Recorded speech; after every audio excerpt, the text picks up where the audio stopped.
Hello government officer, அனைவருக்கும் வணக்கம். So TNPSC group 4 syllabus அப்படின்றது நீங்கள் எல்லாருமே பார்த்துருப்பீங்க. ஸோ எக்ஸாம் அப்படின்றது எல்லோரும் ப்ரிப்பேர் பண்ணிகிட்ருக்கீங்கன்றது நல்லாவே தெரியுது. ஸோ இப்போ நம்ம சேனல் பொறுத்த வரைக்கும் குரூப் 4க்கு இருந்தாலும் குரூப் 2க்கு இருந்தாலும் நமக்கு வந்து தமிழ் அப்படின்றது நமக்கு வந்து ஆல்மோஸ்ட் எல்லாமே சேம் சிலபஸ் தான். ஸோ தமிழ் பொறுத்த வரைக்கும் நம்ம வந்து ஃபுல்லாக நம்ம வந்து ஓரளவுக்கு நம்ம நல்லாவே வந்து கம்ப்ளீட் பண்ணி கொடுத்தாச்சு, ஓகேங்களா. ஸோ நம்ம சிலபஸ் எல்லாமே ஆல்மோஸ்ட் நமக்கு என்ன இருக்குது, தமிழ் தகுதி மற்றும் மதிப்பீட்டு தேர்வு அப்படின்ற மாதிரி மொத்தம் 100 கொஸ்டின் அப்படின்ற மாதிரி கொடுத்துருக்காங்க. ஸோ தமிழ் பொறுத்த வரைக்கும் நம்ம மொத்தம் எத்தனை யூனிட் இருக்குது, 7 யூனிட் இருக்குது, கரெக்டுங்களா. ஸோ இந்த 7 யூனிட்டில் நம்ம வந்து எல்லா டாப்பிக்கும் வந்து ஆல்மோஸ்ட் நம்ம கம்ப்ளீட் பண்ணியாச்சு, ஓகேங்களா ஆஃபீஸர். அடுத்தது மேக்ஸை பொறுத்த வரைக்கும் அப்படின்னாக்கா மொத்தம் 25 கொஸ்டின் மேக்ஸு. அதில் வந்து நமக்கு 2 யூனிட்டாக வந்து ஸ்ப்ளிட் பண்ணியிருக்காங்க. ஆப்டிடியூட் அப்படின்ற மாதிரி 15 கொஸ்டினும், ரீசனிங்கில் வந்து 10 கொஸ்டின் அப்படின்ற மாதிரி வந்து வச்சுருக்காங்க, ஓகேங்களா. ஸோ மேக்ஸுமே வந்து உங்களுக்கு வந்து ரொம்ப ஈஸியான டாபிக் தான், ஓகேங்களா. So simplification, percentage, HCF, LCM, அடுத்து ratio and proportion, simple interest, compound interest. அடுத்தது இதை வந்து மென்சுரேஷன் டாப்பிக்கில் வந்துடும், ஏரியா, வால்யூம். அடுத்தது டைம் அண்ட் ஒர்க்கு, ஓகேங்களா. ஸோ இந்த டாப்பிக்கில் நம்ம ஈஸியாக ஜாலியாக போட்டுடலாம். அடுத்தது ரீசனிங்கில் பொறுத்த வரைக்கும் மொத்தம் 10 கொஸ்டின் சொல்லியிருக்காங்க, ஓகேங்களா. ஸோ ரீசனிங் மட்டும் நீங்கள் வந்து நல்லா ப்ராக்டிஸ் பண்ணுற மாதிரி இருக்கும், ஓகேங்களா ஆஃபீஸர். ஸோ ரீசனிங்கு நீங்கள் எந்த அளவுக்கு ப்ராக்டிஸ் நல்லா கொடுக்குறீங்களோ அந்த அளவுக்கு உங்களுக்கு டைம் சேவ் ஆகும். எக்ஸாம் ஹாலில் போய்ட்டு நீங்கள் வந்து அங்கே யோசித்து போடுறதுக்கான டைம் அப்படின்றது நீங்கள் எந்த அளவுக்கு ப்ராக்டிஸ் எடுக்கிறீங்கன்றது பொறுத்து தான் இருக்குது, ஓகேங்களா. அதனால் தமிழ் நல்லா படிச்சுக்கோங்க. மேக்ஸு கம்பல்சரி நீங்கள் டெய்லி வந்து ஒரு நாளைக்கு குறைஞ்சது 2 மணி நேரமாச்சு நீங்கள் வந்து ப்ராக்டிஸ் பண்ணியே ஆகணும், ஓகேங்களா. மேக்ஸுக்கு நீங்கள் குறைஞ்சது 2 மணி நேரமாவது, ஓகேங்களா. நீங்கள் வந்து மேக்ஸ் ஸ்டூடெண்ட்டாகவே இருந்தாலும் சரி தான், இன்ஜினியரிங் படிச்சிருந்தாலுமே சரி தான், ஓகேங்களா.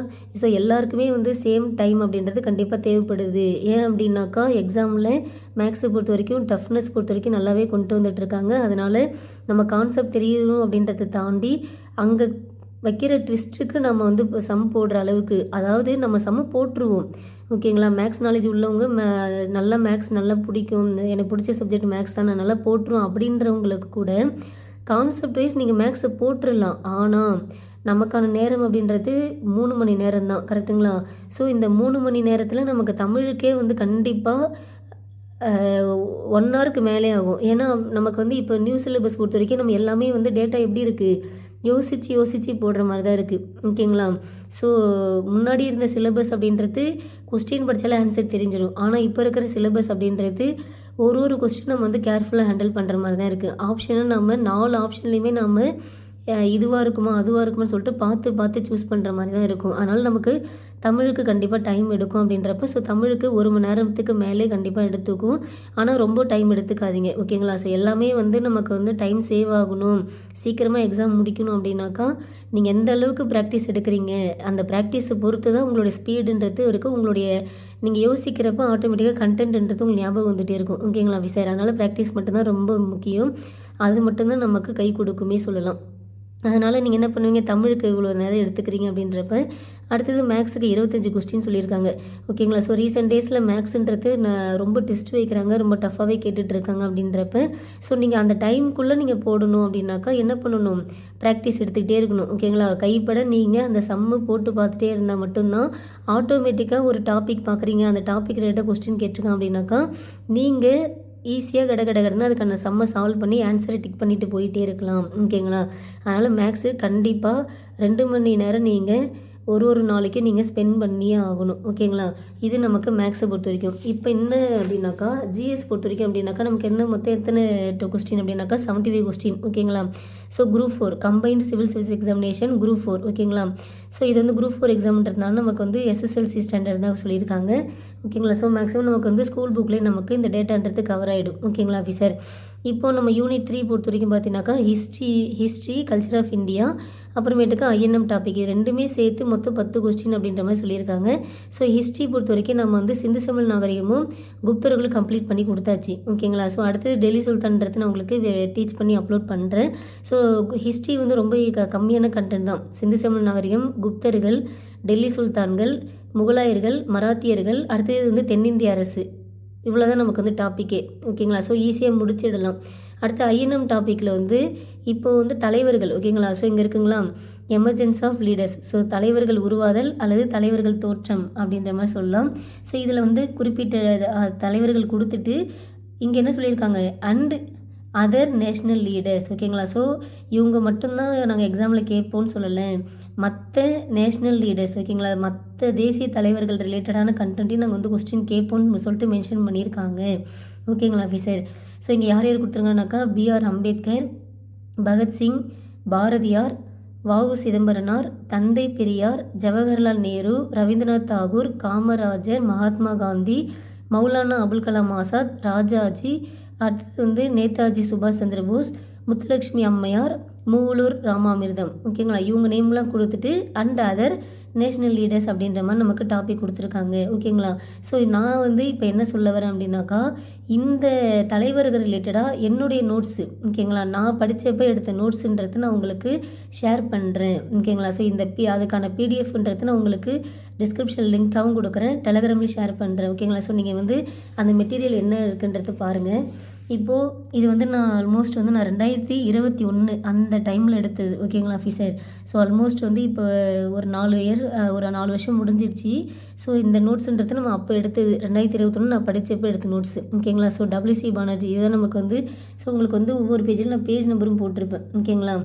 ஸோ WC பானர்ஜி, அடுத்தது பெரோஷா மேத்தா, அடுத்தது கோபாலகிருஷ்ண கோகலே ஓகேங்களா. ஸோ காந்தியோடைய அரசியல் குரு தான் யார், இந்த கோபாலகிருஷ்ண கோகலேன்னு சொல்லலாம். அடுத்தது யார் இருக்குது அப்படின்னாக்கா தாதாபாய் நவ்ரோஜி ஓகேங்களா. ஸோ தாதாபாய் நவ்ரோஜி, அடுத்தது சுரேந்திரநாத் பானர்ஜி ஓகேங்களா. ஸோ அவங்கள பற்றி நம்ம ஸ்கூல் புக் கண்டென்ட் என்னென்ன இருக்கோ அது எல்லாத்தையும் நான் கவர் பண்ணியிருப்பேன். அடுத்தது பாலகங்காதர திலகர், பிபின் சந்திரபால், லாலா லஜபதி ராய் ஓகேங்களா. அடுத்தது அரவிந்த கோஷ். ஸோ கண்டென்ட் நீங்கள் பாருங்கள், எப்படி நோட்ஸ் என்ன இருக்குன்றது பார்த்துக்கோங்க. காந்தி பற்றி ஓகேங்களா. ஸோ காந்தியை பற்றி ஃபுல்லாக வந்து எழுதியிருப்பேன் ஓகேங்களா.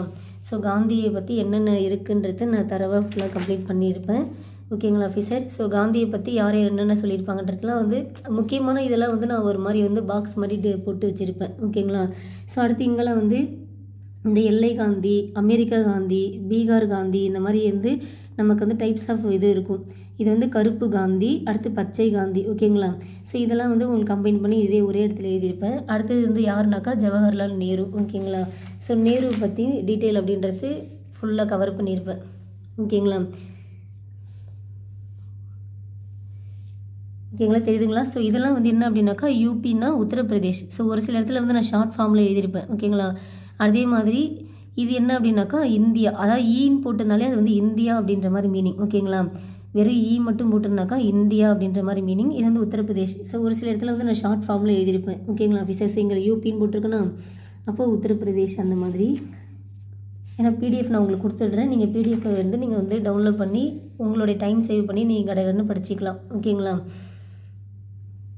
ஸோ இந்தியாவிற்கு வந்த சரிங்களா. ஸோ இந்த ஈன்னு மட்டும் போட்டிருந்தாக்கா அது வந்து இந்தியா அப்படின்ற மாதிரி மீனிங் ஓகேங்களா ஆஃபீஸர். ஸோ நேரு பற்றி ஒரு 4-5 பக்கத்துக்கு எழுதியிருக்கேன். அடுத்தது மௌலானா அபுல் கலாம் ஆசாத், இவரை பற்றி ஒரு 2 பக்கத்துக்கு எழுதியிருக்கேன் ஓகேங்களா. அடுத்தது நேதாஜி பற்றி கண்டென்ட் நிறையவே எழுதியிருப்பேன். ஸோ அவர் வந்து என்னென்ன பண்ணார் ஓகேங்களா. ஸோ அவரை பற்றி மட்டுமே நமக்கு மொத்தம் ஒரு 4.5 பக்கத்துக்கு வரைக்கும் எழுதியிருக்கேன் ஓகேங்களா. அடுத்தது அம்பேத்கர் பற்றியும் வந்து ஓரளவு கண்டென்ட் வந்து நான் எழுதியிருப்பேன். ஸோ தெரியுதுங்களா.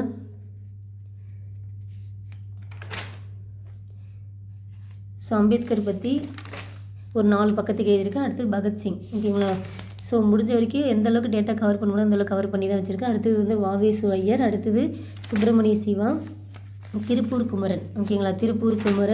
அடுத்தது வாவு சிதம்பரநாதர் ஓகேங்களா, வஉசி. அடுத்தது பாரதியார் ஓகேங்களா. ஸோ பாரதியார் பற்றி நமக்கு வந்து சிலபஸில் இருக்கா ஓகே. ஸோ பாரதியார் பற்றி நான் எழுதியிருக்கேன். ஸோ பாரதியார் பற்றி ஒரு 3 பக்கத்துக்கு எழுதியிருக்கேன். அடுத்தது வாஞ்சிநாதன் ஓகேங்களா. ஸோ அடுத்தது நீலகண்ட பிரம்மாச்சாரி ஓகேங்களா. அடுத்தது நீலகண்ட பிரம்மாச்சாரி இருக்கும். அடுத்து வந்து தந்தை பெரியார், ஈவே பெரியார் அப்படின்ற மாதிரி இவரை பற்றி வந்து ஒரு 5 பக்கத்துக்கு எழுதியிருக்கேன் ஓகேங்களா ஆஃபீஸர். அடுத்தது ராஜாஜி. ஸோ ராஜாஜி பொறுத்த வரைக்கும் நமக்கு லாஸ்ட்டாக நடந்த குரூப் 1 கூட வந்து நமக்கு பொறுத்துக்கு கொஸ்டின் கேட்டிருந்தாங்க, ஞாபகம் இருக்குங்களா. இப்போ ரீசெண்டாக கடைசியாக நடந்த குரூப் 1 எக்ஸாமில் பொறுத்துகளை வந்து கேட்டிருந்தாங்க ஓகேங்களா. சக்கரவர்த்தி திருமணம் அப்படின்ற ஆப்ஷன் கொடுத்துருந்தாங்க ஓகேங்களா. யார் அப்படின்னாக்கா ராஜாஜி தான். இதெல்லாம் வந்து நமக்கு வந்து ரிப்பீட்டடாக கேட்குற கொஸ்டின், இந்த சக்கரவர்த்தி திருமணம் அப்படின்றதுலாம் ஓகேங்களா. ஸோ ராஜாஜி பற்றி இம்பார்ட்டன்ட் ஃபுல்லாக நான் கவர் பண்ணியிருப்பேன். அடுத்தது காமராஜர். ஸோ காமராஜர் ஓகேங்களா, அவர் வந்து என்னென்ன பண்ணார் அப்படின்றது தான் முழுக்க முழுக்க. காமராஜர்னாலே நிறைய திட்டங்கள் தான் ஓகேங்களா. ஸோ இந்த பிளான்லாம் ரிப்பீட்டட் கொஸ்டின் ஓகேங்களா ஆஃபீஸர். ஸோ இவரை பற்றி ஒரு 4 பக்கத்துக்கு எழுதியிருக்கேன். ஸோ இதோட நமக்கு தலைவர்கள் பற்றி நான் எழுதினது முடிஞ்சிருக்கு ஓகேங்களா. ஸோ இதோட முடியுது. இது வந்து நான் ஹிஸ்ட்ரி ஐஎன்எம் டாபிக் ரிலேட்டடாக எடுத்தேன் லெசன் நோட்ஸு. ஸோ மொத்தம் வந்து 53 பக்கம் வந்து நான் உங்களுக்கு பிடிஎஃபாக கொடுக்குறேன் ஓகேங்களா. ஸோ இது வரைக்கும் உங்களுக்கு கண்டென்ட்ன்றது இருக்கும் ஓகேங்களா ஆஃபீஸர். ஸோ மொத்தம் எத்தனை பக்கம் இருக்குது? 53 பக்கம் ஓகேங்களா. இந்த 53 பக்கத்தில் முடிஞ்ச வரைக்கும் உங்களுக்கு இம்பார்ட்டண்ட்டாக உள்ள எல்லாமே நான் இதில் கவர் பண்ணி எழுதி வச்சுருக்கேன் ஓகேங்களா. ஸோ இந்த நோட்ஸ்ன்றது நான் உங்களுக்கு பிடிஎஃபாக நான் டெலகிராம்லேயும் ஷேர் பண்ணுறேன். லிங்க்கும் வந்து டிஸ்கிரிப்ஷனில் கொடுக்குறேன். நீங்கள் டவுன்லோட் பண்ணி பார்த்து படிச்சுக்கோங்க ஓகேங்களா ஆஃபீஸர். ஸோ இந்த டாப்பிக்ன்றது உங்களுக்கு வந்து ஆல்மோஸ்ட் வந்து ரொம்ப ஈஸியான இது தான். ஸோ நீங்கள் வந்து கடகடனை ஹிஸ்ட்ரி பொறுத்த வரைக்கும் நீங்கள் வந்து நல்லா ரீட் விட்டுக்கிட்டனாலே போதும் ஓகேங்களா. ஸோ இதெல்லாம் நல்லா ஜாலியாக படிச்சிடலாம். அடுத்தது ஐஎன்எம்லாம் வந்து ரொம்ப இன்ட்ரெஸ்டிங் சப்ஜெக்ட் ஓகேங்களா. ஐஎன்எம்லாம் நீங்கள் நல்லா இந்த தலைவர்கள் வச்சே நமக்கு வந்து கொஸ்டின் நிறைய கேட்டுடுவாங்க ஓகேங்களா. அதனால் ஐஎன்எம்லாம் நீங்கள் நல்லாவே படிச்சிடலாம் ஓகேங்களா. அடுத்தது பாலிட்டின்றது நான் உங்களுக்கு லெசன் வந்து நான் உங்களுக்கு ஒவ்வொரு லெசனாக உங்களுக்கு டீச் பண்ணி அப்லோட் பண்ணுறேன் ஓகேங்களா. ஸோ தமிழ்ன்றது நான் உங்களுக்கு கம்ப்ளீட் பண்ணி கொடுத்துருக்கேன். அடுத்து ஜிஎஸ்ன்றது நான் உங்களுக்கு ஸ்டெப் பை ஸ்டெப்பாக உங்களுக்கு நான் நெக்ஸ்ட் லெவல் அப்படின்றது நான் கொண்டு போகிறேன் ஓகேங்களா ஆஃபீஸர். ஸோ ஓகே, எதனா டவுட்னா கமெண்ட் பண்ணுங்கள். Okay, thank you.